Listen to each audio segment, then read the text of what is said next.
Well, the brazen killing of the 22-year-old police officer Jason Rivera was the fourth time an NYPD officer was shot on the line of duty just this week, adding more pressure on the new mayor of New York, Eric Adams, who's a former police captain himself, to address public safety. You know, New York City has been grappling with an increase in violent crime this month, including an 11-month-old baby shot in the face by a stray bullet. That happened in the Bronx a few days ago.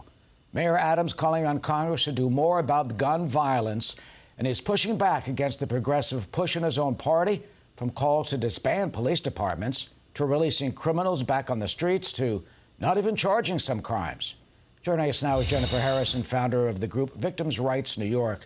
She has been outspoken on behalf of crime victims. Jennifer, welcome. The suspect in this shooting last night, this horrific police shooting, his name is Shawn McNeil. He's a long rap sheet. He's in the system. He's on probation for a felony. And police say he had anti-police postings on Facebook, including a rap video of guns pointed at cops. So my question is there a mindset, do you think, that has taken hold, an anti-police, anti-law enforcement mindset that's even in law enforcement, could be in the minds of some progressive proposals that we've seen? There is, but first let me say, Eric, that my heart absolutely goes out to the widow and the family of Officer Rivera, and I am praying hard, like everyone else, for Officer Mora, who is still fighting and clinging to his life. I am a Christian woman and a mother, and I'm pretty sure I'm not allowed to say my initial reaction to all these defund the police and progressives today, on this sad day in New York. But I will say this, defunders and progressives such as Kristen Richardson Jordan, Alvin Bragg, Brian Benjamin, who are all from Harlem, and their merry band of progressive idiots in New York City and Albany enabled this exact situation and created this crisis. They are playing Russian roulette with people's lives, and now another young man who really just was trying to make the world a better and safer place is dead because of it. It's time we start using common sense again. And sadly, those of us who were paying attention to all of these reforms and all these calls to defund the police knew that this was not an if, but a when, and that police officers would not be safe. There would be innocent casualties like Michelle Go, the baby you mentioned that was shot, the 19-year-old girl who was killed at work, people going to ATM machines and being butchered by machetes. I mean, what kind of society is this?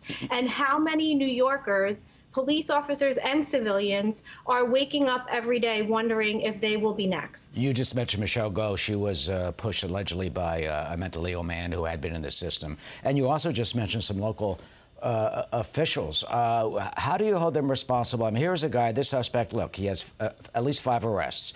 He's got he's on probation with a felony drug charge. He's South Carolina, unlawful weapons, 3 charges.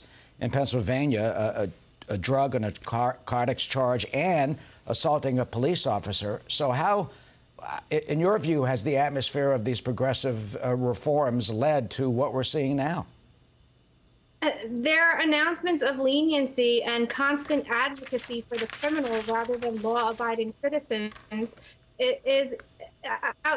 it's ridiculous. And of course they invited it. Look, Alvin Bragg stood with families of cop killers, murderers, rapists, and other criminals, those who had been affected by mass incarceration, and advocated for the release through elder parole and other parole justice initiatives of cop killers. So of course he's inviting this, and then announcing that he's not going to prosecute weapons charges. One has to ask, this man was on probation, I believe, in another state. What was he doing in New York? Did he come here because Alvin Bragg announced that he won't be prosecuting weapons charges? Of course these policies are to blame. Well, apparently he was here because his mother was sick and he wanted to take care of his mother. But you talk about some of these proposals, and you mentioned Kristen Richardson Jordan. She's a new member of the New York City Council. She's a Democratic socialist. And she does say that this is a tragedy. She has called for the abolition of the New York City Police Department, abolish the police department. She says that doesn't mean the deaths of police officers. But let me read you some tweets of hers during the campaign. First one, which I'm going to read to you, she said this: "Always remember that the police and prison systems were created to preserve slavery. To break the chains, you must fight for total abolition." She tweeted, We cannot reform a system of policing that is so firmly rooted in racism. Defund and abolish the NYPD. The police have never served our communities. They don't prevent crime. They are an occupying force created to terrorize poor people and enforce racial hierarchies and class divides. And finally, she apparently wants other criminals released. Quote, we demand an immediate end to the racist and classist cash bail system and the immediate release of all New Yorkers incarcerated at Rikers Island and in all New York City jails. That during her campaign. And she got elected by 104 votes. She's now in the New York City Council. So what would you say to these proposals to get rid of the New York City Police Department and to release every single inmate and criminal who's in jail right now? You know, we've already seen the effects of these policies and ending decarcerate and ending mass incarceration and just a blanket release mandates that have already been implemented across New York. And these are the results.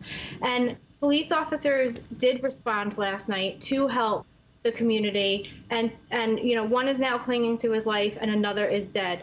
So, you know, their answer, a lot of these hypocrites who are now calling to just pour more money into anti-gun violence programs, millions of taxpayer dollars have already been poured into those programs and they're not working. Homicides are up 45% over the past 2 years. You know what you need to do? Stop releasing violent criminals and start enforcing the law. If you want to play catch and release, go fishing. Don't run for office, go fishing.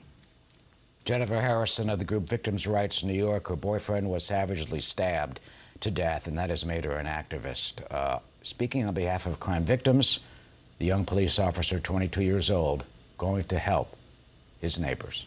Jennifer, thank you. Thank you.